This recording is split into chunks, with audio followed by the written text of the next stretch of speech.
ओम शांति।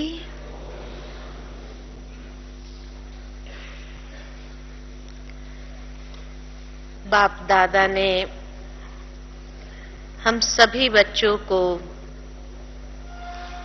ज्ञान के अनेक गुह्य रहस्य समझाए हैं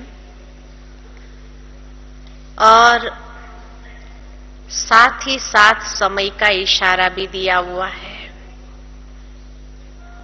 कि कौन सा समय चल रहा है और उस समय की आवश्यकता क्या है। बाबा ने ये सीजन की मुरलियों में ये विशेष अंडरलाइन हम सभी को कराया कि समय अचानक का चल रहा है और उसके साथ साथ मुख्य बात अभी यही है कि हम अपनी अवस्था को अचल बनाने के लिए साक्षी दृष्टा की स्थिति के ऊपर स्थित हो जाए। दृश्य आएंगे, बातें आएंगी, समस्याएं, परिस्थिति आएंगी, लेकिन अब आवश्यकता है कि हलचल में न आकर के हम अपनी स्थिति को अचल बना लें। और उसके लिए पिछले साल भी बाबा ने ये कहा कि जो भी दृश्य आते जाते हैं उस दृश्य को कैसे साक्षी स्थिति में स्थित होकर के देखना है।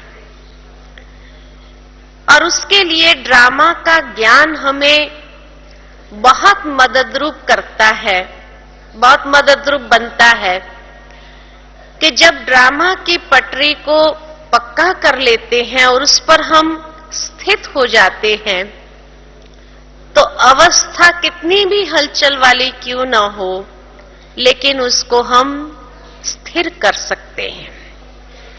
बाबा इसीलिए बार बार हम बच्चों को कहते हैं कि बच्चे 3 बिंदी लगाने का अभ्यास करो और सिर्फ 3 बिंदी लगा करके छोड़ नहीं देना है। 3 बिंदी लगाकर फिर अशरीरी स्थिति में स्थित होने की प्रैक्टिस करो। जब अशरीरी स्थिति में स्थित होंगे, 3 बिंदियों को लगाएंगे तो हम त्रिकालदर्शी बन करके इस ड्रामा की हर सीन को देखने के लिए सक्षम हो जाएंगे। कई बार बाबा साकार मुरलियों में भी हम बच्चों को कहते हैं कि स्वदर्शन चक्रधारी भव। स्वदर्शन चक्रधारी बनना माना क्या? क्योंकि जिससे अगर असुरों का गला कटता हो, इतना पावरफुल शस्त्र हो वो, तो स्वदर्शन चक्रधारी बनने का भाव क्या होता है बाबा का कि जब भी कोई बात आए तो उसको तीनों कालों के आधार से, इसको आज दुनिया में भी कहते हैं 3 डायमेंशनल विजन, तो इस प्रकार से हम अपने दृष्टि को भी ऐसा बना दे कि तीनों डायमेंशन से अगर हम उस दृश्य को देखें तो लगेगा कि जो कुछ भी हो रहा है जीवन के अंदर उसके पीछे कोई ना कोई रहस्य समाया हुआ है। जरूर है कि पास्ट में ऐसी कोई बातें, पिछले कोई भी जन्म में ऐसी कोई बातें होगी जिसका प्रभाव वर्तमान में भी है और वर्तमान समय जिस तरह से हमारा प्रत्युत्तर निकलेगा उसी से भविष्य भी निश्चित है। इसलिए उसको कहा 3 डायमेंशनल तरीके से अगर उस दृश्य को देखें तो साक्षी दृष्टा की स्थिति हमारी बनने सहज हो जाती है। बाबा ने इसीलिए ड्रामा के ज्ञान में हम बच्चों को ये बताया कि बच्चे जो हुआ वो भी अच्छा, जो हो रहा है वो भी अच्छा और जो होने वाला है वो भी बहुत अच्छा, ताकि हमारा जो सीन आता है हमारे सामने उसके प्रति नेगेटिव रिस्पॉन्स न निकले, नेगेटिव प्रत्युत्तर न निकल करके अगर अच्छा है ये समझ लिया, तो फिर क्यों, क्या, कैसे के क्वेश्चन से हम फ्री हो जाएंगे। नहीं तो जब हमारे पास ये 3 डायमेंशनल विजन नहीं होता है तो अनेक प्रश्न मन के अंदर खड़े हो जाते हैं। क्यों हुआ, क्या हुआ, कैसे हुआ, किस लिए हुआ, किसने कहा, ये का की क्यों इतनी लंबी हो जाती है कि वो उस परिस्थिति को सिर्फ कॉम्प्लिकेटेड नहीं बना देती है, लेकिन हमारी स्थिति भी इतनी हलचल में आ जाती है कि हमारी आंतरिक खुशी गायब हो जाती है। इसलिए पहली मुरली में भी बाबा ने यही बताया कि इंपॉर्टेंस अगर है तो हमारे अंदर खुशी के खजाने को जमा करने के लिए। ज्ञान का खजाना, बाबा ने पहली मुरलियों में खजानों की बात की कि बच्चों को ज्ञान का खजाना, योग का खजाना, धारणाओं का खजाना और समय का खजाना मिला है ना। ज्ञान का खजाना हमारे पास है, उसका प्रत्यक्ष प्रमाण क्या है? ज्ञान का खजाना सचमुच हमारे पास है।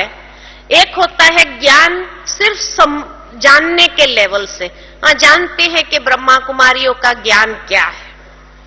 दूसरा है ज्ञान को समझने के लेवल से। लेकिन जब वो ज्ञान हमारा खजाना बन जाए तो उसका प्रत्यक्ष प्रमाण क्या होता है? बाबा ने उस बात को भी स्पष्ट किया था मुरली के अंदर कि ज्ञान का खजाना हमारे पास प्रत्यक्ष रूप में आ जाए तो उसकी निशानी है बंधन मुक्त हो जाना, कि कोई भी चीज हमें बंधन में बांध नहीं सकता है। बंधन कौन क्रिएट करता है? ये क्वेश्चंस, क्यों हुआ, क्या हुआ, कैसे हुआ। माना हमारे पास खजाना नहीं है इसलिए वो फुल स्टॉप नहीं लग रहा है और टेढ़ा क्वेश्चन मार्क हमारे सामने लग जाता है। तो ये है कि ज्ञान को समझा है लेकिन प्रैक्टिकल एप्लीकेशन में नहीं है, यानी उसका खजाना नहीं है हमारे पास। और ज्ञान का खजाना हमारे पास हो तो दूसरी मुरली में बाबा ने यही बात को स्पष्ट किया कि खुशी का खजाना उससे बढ़ेगा हमारा। बाबा ने यही कहा, खुशी जैसी खुराक नहीं, खुशी जैसा खजाना नहीं, खुशी में निरंतर उड़ते रहो और उड़ाते रहो। कुछ भी हो जाए लेकिन हमारी खुशी गायब नहीं होनी चाहिए। वर्तमान समय की ये मांग है और इसलिए लास्ट मुरली में भी बाबा ने कहा 15 दिन का होमवर्क देते हुए कि अब हमारे स्थिति को हमें चेक करना है कि हमारी स्थिति में हलचल तो नहीं है। हमारे पास ये यंत्र है जब बिंदी लगाने का, तो कितना जल्दी उस बिंदी को हम लगा सकते हैं, यानी उस ड्रामा का प्रैक्टिकल एप्लीकेशन हम कितना कर पाते हैं। तो कई बार कई लोगों के मन के अंदर प्रश्न आता है अभी भी कि ड्रामा के ज्ञान को यूज कैसे करना चाहिए। तो ऐसा है कि ड्रामा का ज्ञान जो बाबा ने हम बच्चों को दिया है, ये एक सीक्रेट बताई है जो सीक्रेट शास्त्रों में नहीं है, न शास्त्र वालों के पास है। और ये सीक्रेट हमें बाबा ने इसलिए बताई है ताकि हम पास्ट को फुल स्टॉप लगा सके और फ्यूचर के लिए पुरुषार्थ करने की हमारे में हिम्मत आए। उसके लिए बाबा ने ये सीक्रेट हमारे सामने रिवील की है कि पास्ट में जो कुछ हो गया, कई लोग हैं जो पास्ट की बातों को भुला नहीं पाते, बार बार जब योग में बैठते हैं तो वही बातें इमर्ज हो जाती है। उसको भुलाना चाहते हुए भी जब भुला नहीं सकते हैं तो कई मन के अंदर इतनी उलझन और इतना कंफ्यूजन क्रिएट होता है कि क्या करे क्या करे क्या करे, उसको जैसे रास्ता स्पष्ट ही नहीं होता है। तो पास्ट में जो कुछ भी हुआ उसको फुल स्टॉप लगा दो।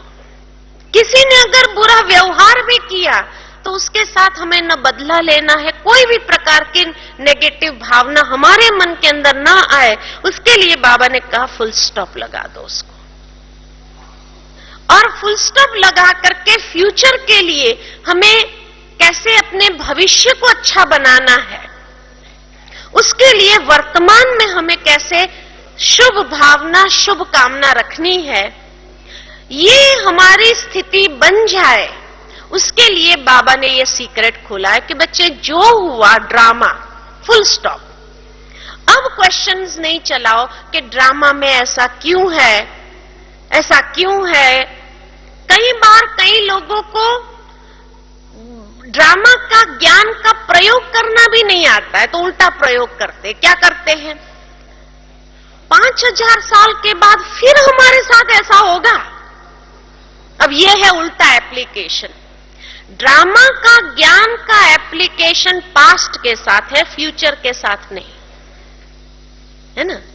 इसलिए जो चीज अभी समाप्त हो गई, 5000 साल के बाद खुलनी है, तब तक समाप्त हो गई। बाबा ने ये ज्ञान इसलिए दिया ताकि हम निश्चिंत हो जाए कि अब ये 5000 साल तक खुलने वाली नहीं है, तो उसकी चिंता 5000 साल के बाद फिर ऐसा होगा, है ना। अब वो चिंता को लेकर अभी से परेशान हो रहे हैं, तो ये है ड्रामा का रॉन्ग एप्लीकेशन। 5000 साल के बाद फिर ऐसा होगा, और उस कारण से इतना दुखी हो जाते हैं कि बस उनको लगता है कि हमारा जीवन ऐसा ही होगा 5000 साल। अरे 5000 साल के बाद है ना, उसकी चिंता आज से क्यों कर रहे हो? ये रॉन्ग एप्लीकेशन। कई लोग फिर ये रॉन्ग एप्लीकेशन करते हैं कि हमारे ड्रामा में पार्ट होगा तो करेंगे, है ना। अब ये भी रॉन्ग एप्लीकेशन है। बाबा ने ड्रामा का ज्ञान इसके लिए तो नहीं दिया, इसलिए बाबा कहते हैं चक्कर उल्टा चलता है।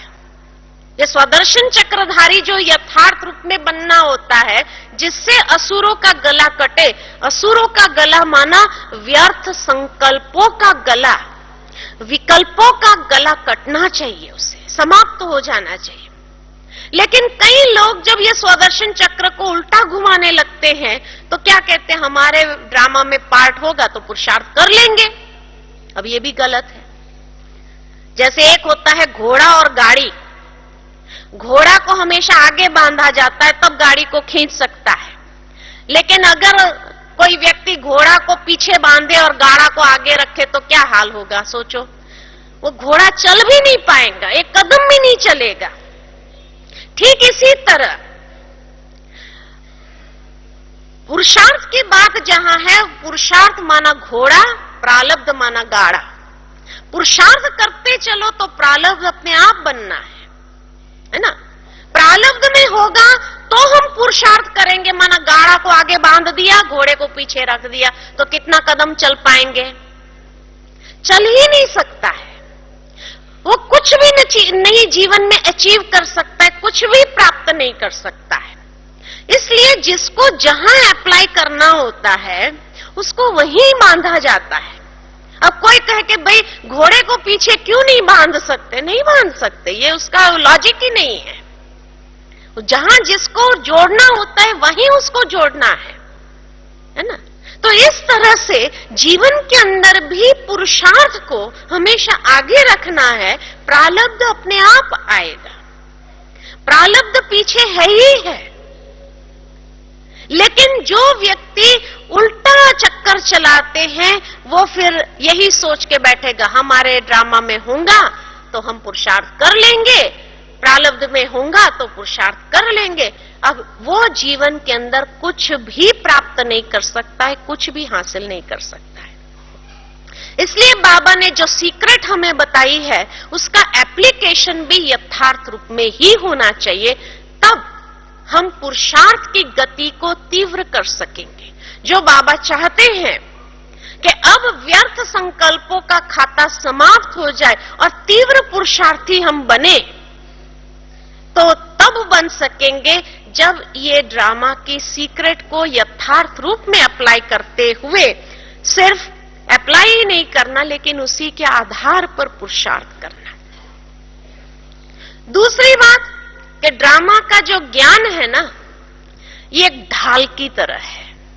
जैसे शस्त्र में तलवार भी होती है तो ढाल भी होती है। कई ज्ञान की पॉइंट है तलवार का कार्य करती है, बंधनों को तोड़ने का काम करती है, काटने का काम करती है। लेकिन जो ड्रामा का ज्ञान है ना, ये तलवार नहीं है, ये ढाल है। और ढाल किस चीज के लिए प्रयोग होती है? अपनी सेफ्टी के लिए। युद्ध के मैदान में ढाल का प्रयोग कब होता है? अपनी सेफ्टी के लिए। लेकिन बाबा के बच्चे इतने भोले होते हैं ना, उनको जब ढाल पकड़ना नहीं आता है तो दूसरों को पकड़ाने जाते हैं, तुम पकड़ो पहले, है ना। अब उसको तो पकड़ाने के, अब उसको पकड़ना आता नहीं है।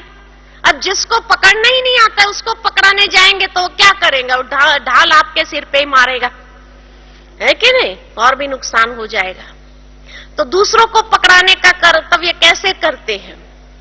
जब किसी के जीवन में कोई भी घटना होती है ना, तो हम उसको बहुत अच्छा ज्ञान देने जाते हैं, ड्रामा में जरूर कोई कल्याण होगा, है ना। अब उसको ढाल पकड़ाने का प्रयत्न कर रहा है, तू ड्रामा को प्रयोग कर, ड्रामा बहुत कल्याणकारी है ना। अब कई बार बांधेली माताएं होती है ना, उनके मन में बहुत अच्छी भावना होती है कि भाई हमारे पति ज्ञान में चलने चाहिए, और ऐसे तो ज्ञान सुनते नहीं है। तो जब उनको टाइम नहीं है, बहुत बिजी है, तो जब मानो उसका कोई एक्सीडेंट हुआ होगा, बेड में होंगे, हाथ पैर फ्रैक्चर हो गया होगा, घर में होंगे, तो बहन जी को लेके आएंगे, बहन जी अभी हमारे पति के पास फुल टाइम है, आप उनको ज्ञान सुनाओ, है ना। और इतना भोले होते हैं तो ये भी रियलाइज नहीं करते हैं कि पति के सामने ही कहती है कि ड्रामा में आपका एक्सीडेंट हुआ नहीं, बहुत कल्याणकारी हुआ।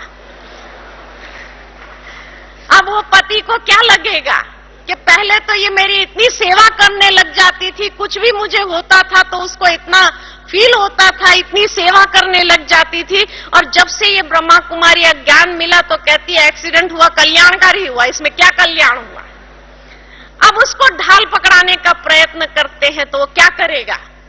मुझे न ज्ञान सुनना है, न तेरी बहनें यहां चाहिए, और भी बंधन डालना शुरू करे, तुमको भी नहीं जाना है। अब उसको लगता है कि कितनी मेरे अंदर तो कल्याण की भावना है, लेकिन वो भावना उसको अपनी सेफ्टी के लिए वो ढाल को यूज करना है, जहां सेवा कर, और ही शायद डबल सेवा कर रहे होंगे, लेकिन क्योंकि ये ड्रामा का ज्ञान बोल करके रॉन्गली अप्लाई करना शुरू करते हैं कि आपका हाथ पैर टूटा, बहुत अच्छा हुआ, अब तो आपको पास टाइम मिलेगा ना आपको ज्ञान सुनने का। अब ढाल उसको पकड़ाएंगे तो क्या करेगा? वो ढाल आपके सिर में ही माथा में मारेगा, है ना। वो कहता है ऐसा ज्ञान हमको नहीं चाहिए जहां आपके अंदर की सहानुभूति भी खत्म हो गई हो, और इसलिए वो ज्ञान सुनने के बजाय और भी एंटी हो जाता है, क्योंकि एक शब्द का गलत प्रयोग हो गया। और जब हमारे सामने कोई परिस्थिति आती है, उस समय हम दुखी होने लगते हैं, हलचल में आ जाते हैं, तो वो व्यक्ति हमें याद, अब तेरा ड्रामा का ज्ञान कहां गया, अब ड्रामा कल्याणकारी नहीं है क्या?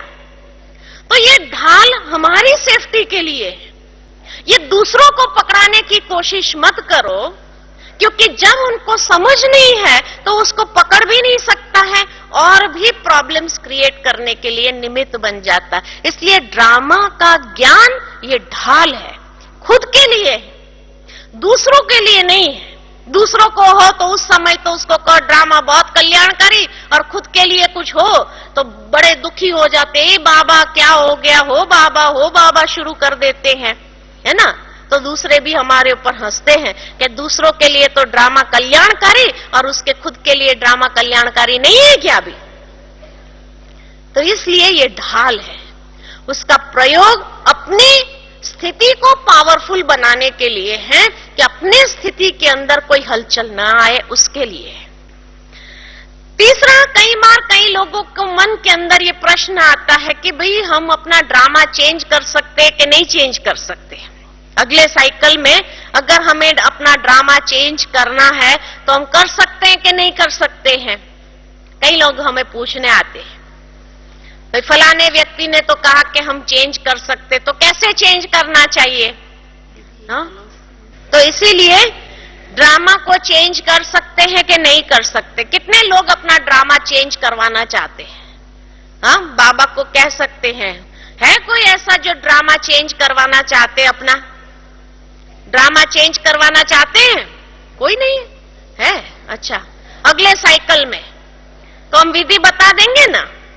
कौन है जो ड्रामा का साइकिल का पार्ट चेंज करवाना चाहते? अच्छा है, थोड़े बहुत है। हाँ, और भी कई लोग हिचकिचाते, पता नहीं हाथ खड़ा करे कि नहीं करे, है ना। अरे बेसंकोच खड़ा करो, अगर ड्रामा चेंज करवाना चाहते हैं तो खड़ा करो। देखे तो सही कितने लोग ड्रामा चेंज करवाना चाहते हैं, है ना। बहुत सारे अभी धीरे धीरे हाथ उठ रहे हैं, है ना। एक बार बाबा ने ये पूछा था, कुछ साल पहले यहाँ इसी डायमंड हॉल में बाबा ने पूछा था कि बच्चे, बाबा अगले कल्प के लिए ड्रामा थोड़ा चेंज करें? चेंज करना चाहिए? हाँ, बाबा को ड्रामा थोड़ा चेंज करना चाहिए, नहीं करना चाहिए? हाँ, करना चाहिए। थोड़ा इसमें परिवर्तन करे, अपने पार्ट में भी थोड़ा परिवर्तन करे। तो कई लोग कहते बाबा तो ऐसे ही खुश कर देता है ना। भगवान कभी ऐसे ही खुश नहीं करता है, क्योंकि भगवान को कहा गया है सत्य। उसके हर महावाक्य के अंदर सच्चाई समाई हुई है, और इतनी सत्यता है कि वो कभी झूठ नहीं बोल सकता है। ऐसे ही किसी को खुश करने के लिए भी नहीं बोल सकता है। तो बाबा ने जब पूछा, माना बाबा चेंज कर सकता है, तभी तो पूछा कि नहीं। चेंज कर सकता है ना, इसका मतलब तभी बाबा ने पूछा। क्योंकि अगर कोई सिरफिरा बच्चा खड़ा हो जाए और कहे कि हाँ बाबा चेंज कर दो, फिर तो इसलिए जब बाबा पूछता है या कोई भी महावाक्य उच्चारण करता है, तो बाबा इतना सत्यता की अथॉरिटी है कि उनके महावाक्यों में भी इतनी ही सच्चाई समाई हुई है, और इसलिए बाबा चेंज कर सकता है, तभी बाबा ने पूछा। लेकिन बच्चों ने मना किया। क्यों मना किया? क्यों मना किया? थोड़ा तो चेंज कर देना चाहिए।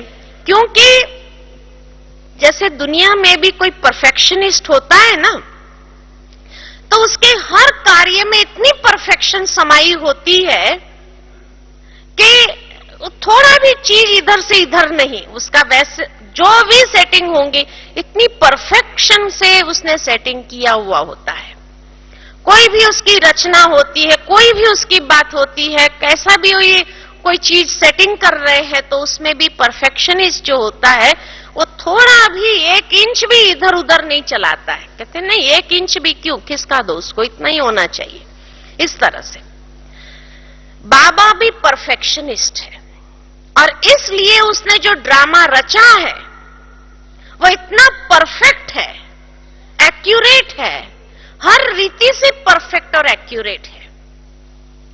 इसलिए अब अगर बाबा चेंज करे तो इससे घटिया बना सकते, इससे बढ़िया नहीं बना सकते। हाँ, अब क्या चाहते, घटिया बनाए बाबा? हाँ, घटिया बनाना चाहिए बाबा को? नहीं बनाना चाहिए। अब इससे बढ़िया बन नहीं सकता है, क्योंकि ये परफेक्ट है, एक्यूरेट है, इतना परफेक्ट बना हुआ है कि अब उसको बनाए चेंज करे तो घटिया बनाना, और वो भगवान को पसंद नहीं है। न भगवान को पसंद है, न भगवान के बच्चों को पसंद है। पसंद आएगा आपको भी अगर घटिया बनाए तो इसलिए बाबा कहते हैं बच्चे अब मैं इसमें कोई चेंज नहीं कर सकता हूं। साकार मुरली में बाबा ने जो कई बार बच्चों को कहा कि बच्चे ड्रामा में अभी कोई चेंज नहीं हो सकता, उसका कारण ही यह है कि इससे बढ़िया बन नहीं सकता है और इससे घटिया वो बनाना चाहता नहीं है, न हम चाहते हैं। तो इसीलिए बाबा कहते हैं कि ये ड्रामा में परिवर्तन नहीं हो सकता है। दूसरी बात कि बाबा जब ड्रामा का प्रयोग करता है तो कई बार दादियों से सुना है कि मम्मा हमारी हमेशा कहती थी कि हमारी 3 माँ हैं, एक शिव बाबा माता पिता के रूप में है, दूसरा ब्रह्मा मां है, ब्रह्मा मां कहा ना उसको, तो ब्रह्मा भी मां है, और तीसरा ड्रामा वो भी मां है ना। अब मां क्या करती है, मां के हृदय के अंदर हमेशा बच्चों के प्रति कल्याण की ही भावना रहती है। अगर देखती है कि बच्चा ठीक नहीं चल रहा है तो भी मां क्या करती है, उसका कान खींचेगी, थप्पड़ भी मारेगी, लेकिन उसके हृदय के अंदर उसके प्रति सुधारने की भावना होती है, कल्याण की भावना होती है। ठीक इसी प्रकार जब ड्रामा भी देखती है कि ये बच्चा बाबा की श्रीमत पर नहीं चल रहा है, श्रीमत का उल्लंघन कर रहा है, तो ड्रामा भी क्या करती है, थप्पड़ मारती है, कान खींचती है हमारा, और महसूस भी होता है कि ये मैंने श्रीमत की अवज्ञा की, इसीलिए ड्रामा ने थप्पड़ मारी, ये भी महसूस होता है। लेकिन उसका मतलब ये नहीं कि ड्रामा के अंदर अकल्याण का भाव है। वो थप्पड़ भी जो लगती है सुधारने के लिए, ताकि हमारा भविष्य सुंदर और श्रेष्ठ हो जाए। और कई बार ये जीवन में अनुभव किया है कि जब भी ड्रामा की कोई ठोकर लगती है, कोई थप्पड़ लगती है, उसके बाद व्यक्ति बहुत आगे बढ़ने लगता है। तो ड्रामा के अंदर जैसे मां के हृदय में हमेशा बच्चे को जीवन में आगे बढ़ाने का भाव रहता है, इसी तरह ड्रामा के अंदर भी हमें आगे बढ़ाने का ही भाव रहता है। और ये जितने भी जीवन में आगे बढ़े, उन लोगों के अनुभव में अगर पूछो तो कोई न कोई ऐसी ठोकर लगी होती है जहां से उसको फिर आगे बढ़ने का मार्ग जैसे खुल गया और जीवन में इतना आगे बढ़ने लगते हैं। तो ये ड्रामा की ही कल्याण की भावना है ना।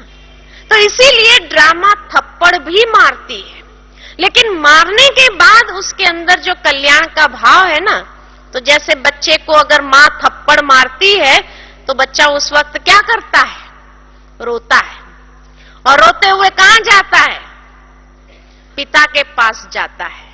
और पिता क्या करता है, पिता उस वक्त बच्चे को पुचकार देकर के यही कहता है कि बच्चे, और कहेगा अगर उसकी मां की कंप्लेन किया कि मां ने मेरे को थप्पड़ मारा, तो बाप क्या कहता है, अरे बेटा तेरी मां के आगे तो हमारा भी कुछ नहीं चलता है ना, हमारा भी कुछ नहीं चलता, इसलिए बेहतर है जैसे वो कहे ना वैसे करते चलो।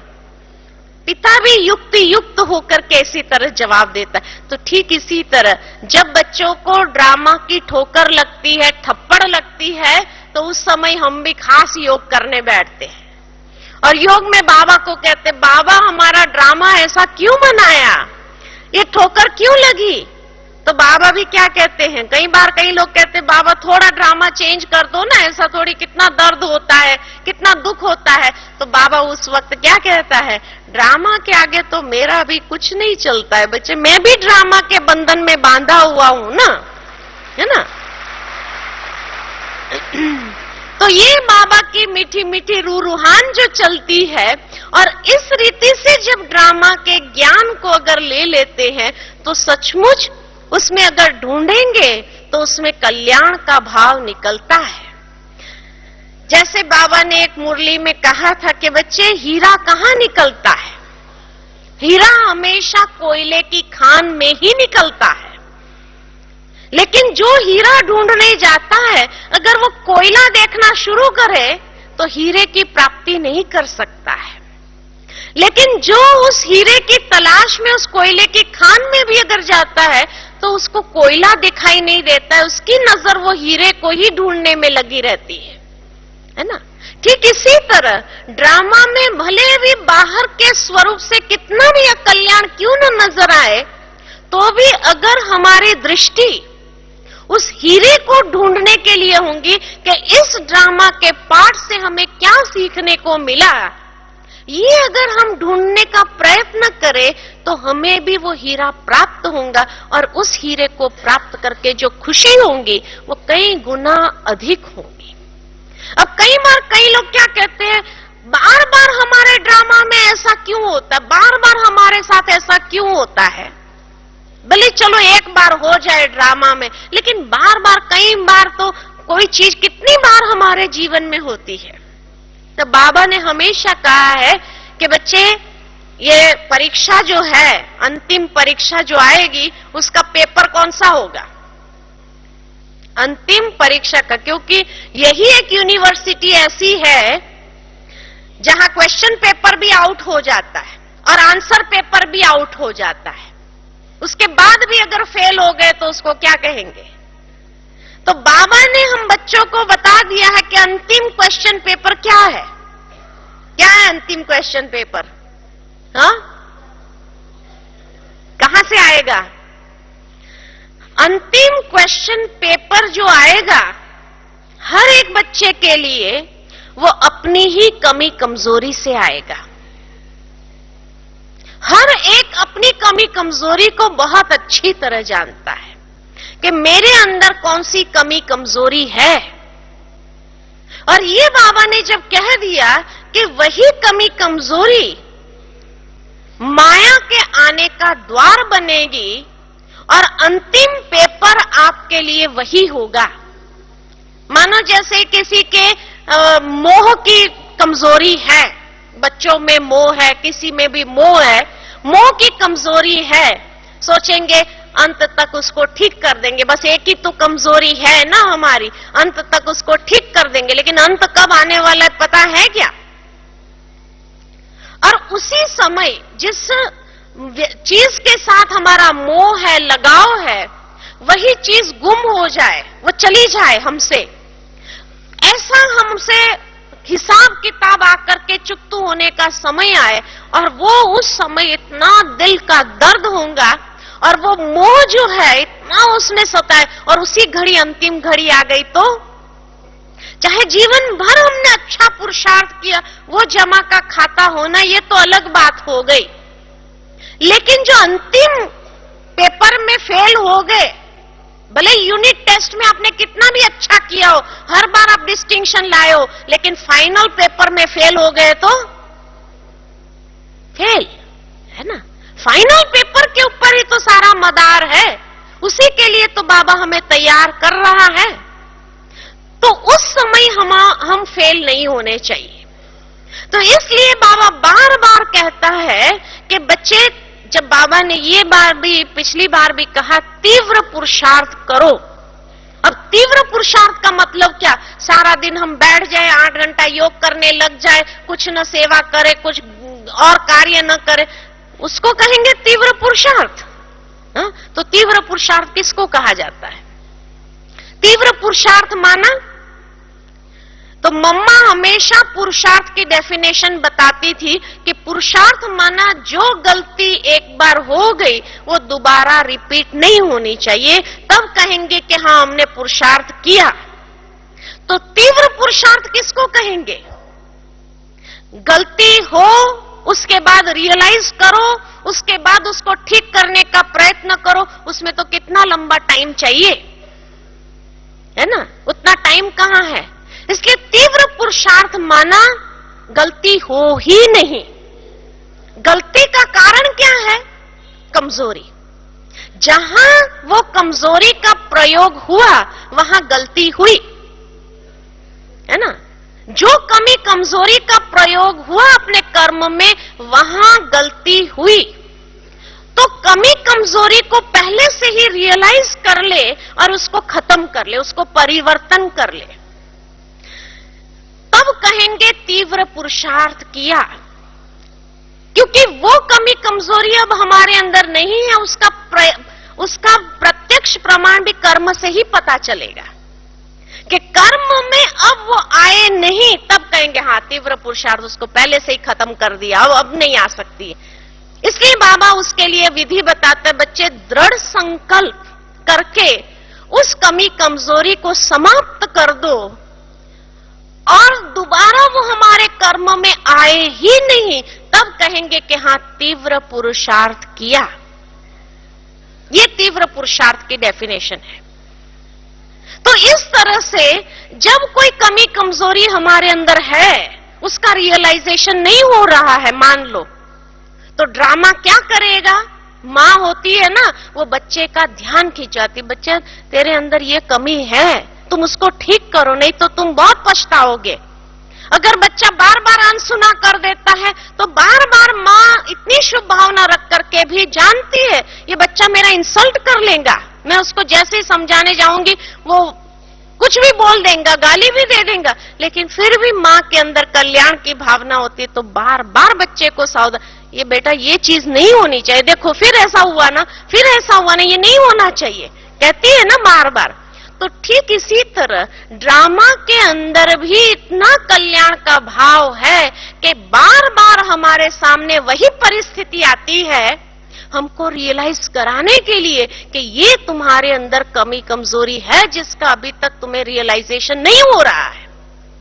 इसीलिए बार बार हमारे सामने ड्रामा उसी सीन को कोई ना कोई रूप से ले आती है ताकि हमें रियलाइजेशन हो। इसलिए ये नहीं कहो कि बार बार हमारे सामने ये क्यों बात आती है, जरूर उसमें कुछ रियलाइज करने की जरूरत है हमें ड्रामा के अनुसार, ताकि अंतिम समय वो कमजोरी हमारे लिए सबसे बड़ा टेस्ट पेपर न बन जाए और हमारी अवस्था को एकदम नीचे गिरा के न रख दे। जो इतने सालों का हमारा पुरुषार्थ वो खत्म न हो जाए। यूनिट टेस्ट में जो मार्क्स हमने इकट्ठे किए हैं वो फाइनल टेस्ट में अगर उसमें पास नहीं हो सके तो सारा खत्म हो गया। तो इसलिए ड्रामा के अंदर ये भाव है कि आप इस चीज को रियलाइज करो, तो भिन्न भिन्न रूप से वो परिस्थिति को आपके सामने लाती है ताकि आप रियलाइज करके वो परिवर्तन कर लो। इतना कल्याण का भाव है। जैसे एक टीचर होता है ना स्कूल में, अगर उसका कोई फेवरेट स्टूडेंट होता है और वो देखता है कि ये स्टूडेंट ये मैथ्स में कमजोर है तो क्या करता है, उसको एक्स्ट्रा प्रैक्टिस देता है, एक्स्ट्रा प्रैक्टिस देता है। कोई स्पोर्ट्स में कमजोर है और उसको पता है कि भाई अगर स्टेट लेवल तक जाएगा तो खत्म हो जाएगा, अगर उस पास नहीं हुआ तो उसको एक्स्ट्रा प्रैक्टिस, दिन रात प्रैक्टिस देते हैं उसी चीज को, अलग अलग ढंग से बॉल उसके सामने आकर के, या मैथमेटिक्स है तो अलग अलग रूप से सम्स को सॉल्व करने का, मैथमेटिक्स के क्वेश्चंस को सॉल्व करने का अलग अलग ढंग से वो ला करके, ताकि हम इतने माहिर हो जाए कि कोई भी एंगल से वो प्रश्न पूछा जाए तो भी हम पास हो जाए। ये टीचर का प्यार होता है स्टूडेंट्स के लिए। वो स्टूडेंट को फेल होते हुए देख नहीं सकता है। ठीक इसी तरह ड्रामा में हम फेल हो ये देख नहीं सकता है, इसलिए विभिन्न तरीके से वो कमजोरी का पेपर हमारे सामने ले आती है ताकि हम पहले से ही पहचान लें, परख शक्ति हमारी तीव्र हो और परख शक्ति से पहचान करके उसको पहले से खत्म कर दें, ताकि अंतिम फाइनल पेपर में हम पास हो करके ही रहेंगे। क्योंकि सारा मदार जो है अंतिम पेपर के रिजल्ट के ऊपर है। यूनिट टेस्ट में आपने कितना भी अच्छा किया हो, तभी बाबा बार बार हमें कहते बच्चे अशरीरीपन का अभ्यास बढ़ाओ। ये अशरीरीपन का अभ्यास हमें बढ़ाने के लिए क्यों कहता है, ताकि उस समय ये अभ्यास हमको नेचुरल रूप में सामने आ जाए और वो सीन जब आएगी तो साक्षी होकर के अशरीरी स्थिति में स्थित होकर के वो सीन आएगी, चली जाएंगी, लेकिन हमें हमारी अवस्था को हलचल में नहीं ला सकती है, छू नहीं सकती है हमको। इतना हम न्यारे और प्यारे होकर के पास हो जाएंगे। तो इसलिए बाबा बार बार कहता है कि सभी कमजोरियों को खत्म करने की एक ही दवा है। मास्टर की अगर मिल जाए, कोई भी ताला खुल जाए जिससे, तो मास्टर की कौन सी है? अशरीरीपन का अभ्यास। ये मास्टर की है, क्योंकि अशरीरीपन के अभ्यास से ही हमारी साक्षी दृष्टा की स्थिति हो जाएगी। और जब साक्षी दृष्टा की स्थिति हो जाएगी तब कोई भी प्रकार से पेपर आए, हम अपने आप को डिटैच कर सकते हैं। वो पेपर आएगा, चला जाएगा, हमारी अवस्था को हलचल में नहीं लाएगा। इसलिए बाबा पिछले साल भी कई रूप से हमारे से अभ्यास कराए। उसके पहले साल भी कहा 5 स्वरूप का अभ्यास करो। ये 5 स्वरूप का अभ्यास क्यों करने के लिए बाबा बार बार प्रैक्टिस हमें दे रहा था? ताकि हमें अभ्यास हो जाए। पहले क्योंकि हर एक को अभ्यास में साकार चाहिए, वो डायरेक्ट निराकार अशरीरीपन की स्थिति का अभ्यास नहीं कर सकता है। तो साकार का आधार, जैसे निराकार को याद करने के लिए भी भक्ति मार्ग से साकार के आधार की आवश्यकता रही। इसलिए भाई कृष्ण की मूर्ति, ये मूर्ति, वो मूर्ति, तो अभी बाबा ने ब्रह्मा बाबा को सामने रखा कि ये ड्रिल मास्टर है, उसको देख करके या उसमें शिव बाबा को देख करके आप याद करो। ये साकार का आधार क्योंकि हरेक को आवश्यक होता ही है, भक्ति मार्ग की प्रैक्टिस है, इसलिए वो एकदम खत्म नहीं होती है। तो इस तरह से अशरीरीपन का अभ्यास हम डायरेक्ट नहीं कर सकते हैं। उसके लिए अपने आप को ये स्वरूप से डिटैच करने के लिए बाबा ने 5 स्वरूप की बातें बताई, ताकि ये आधार लेके धीरे धीरे उसमें जो निराकारी स्वरूप है, निराकारी, फिर देवता स्वरूप, फिर पूज्य स्वरूप, फिर ब्राह्मण स्वरूप, फिर फरिश्ता स्वरूप, फिर निराकारी, तो वो निराकारी स्वरूप भले 1 सेकंड की हो या 1 मिनट की हो, इस तरह से 5 मिनट में ये 5 स्वरूप के अभ्यास बाबा ने करने लिए हमें करा। तो 1 मिनट का वो निराकारीपन का अभ्यास, लेकिन धीरे धीरे ये प्रैक्टिस पड़ जाएगी तो निराकारी अशरीरीपन का अभ्यास हमारा मजबूत हो जाएगा। तो हर प्रकार की हलचल में अवस्था को सेफ रखने के लिए अशरीरीपन का अभ्यास, लेकिन अब बाबा उसके ऊपर डायरेक्ट आ रहा है कि अब ये अभ्यास को बढ़ाओ। ये मास्टर की है, अभी दे रहा हूं, ये मास्टर की है, और जितना ये अभ्यास बढ़ाते जाएंगे तो कोई भी कमजोरी का पेपर कहां से भी आए तो भी हमें फेल करने की हिम्मत नहीं रख सकता है। तो अब बाबा ने ये सीजन में मास्टर की देना शुरू कर दिया। सभी खजानों को जमा करने के लिए भी ये मास्टर की है, सभी परिस्थितियों से ऊपर हो जाने के लिए भी ये मास्टर की है, सभी प्रकार की हलचल में भी अचल रहने के लिए यही मास्टर की है।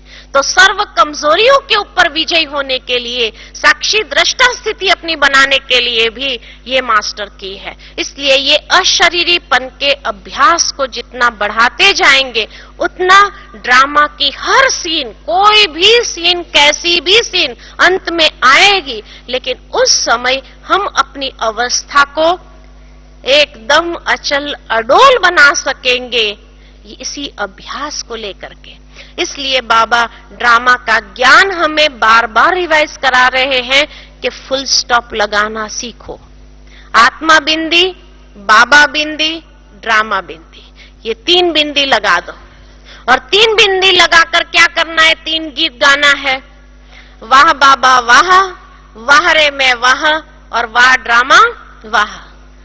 तो बाबा ने ये वरदान दिया है कि कोई भी सीन कितनी भी नेगेटिव क्यों न हो, दुखदाई क्यों न हो, वाह वाह का गीत गाएंगे तो सीन वाह वाह बन जाएंगी। यानी आप वो हीरा प्राप्त कर लेंगे, कोयला सारा निकल जाएगा। तो ये है वर्तमान समय को, अपनी स्थिति को सदा के लिए अचल अडोल रखने के लिए ये अभ्यास को इतना पावरफुल बनाना, और उसके लिए ड्रामा का ज्ञान हमें बहुत मदद करता है। और ये बिंदी लगाते हुए क्यों क्या के क्वेश्चन की क्यों में नहीं जाओ, क्यों में खड़ा हो जाना पड़ेगा, फेल हो जाएंगे, टेढ़ा है, इसलिए टेढ़ा से और भी दिमाग टेढ़ा हो जाएगा, टेढ़ा हो जाएगा ना, तो इसलिए उसको समाप्त करो, एक बिंदी लगा दो, समाप्त। और साक्षी दृष्टा होकर के स्थिति को निराकारी बना लो। तो ये है वर्तमान समय के लिए बाबा का इशारा। पिछली मुरली उसी के ऊपर बाबा की चली कि ड्रामा का ज्ञान का एप्लीकेशन कैसे करना है। ठीक है, ओम शांति।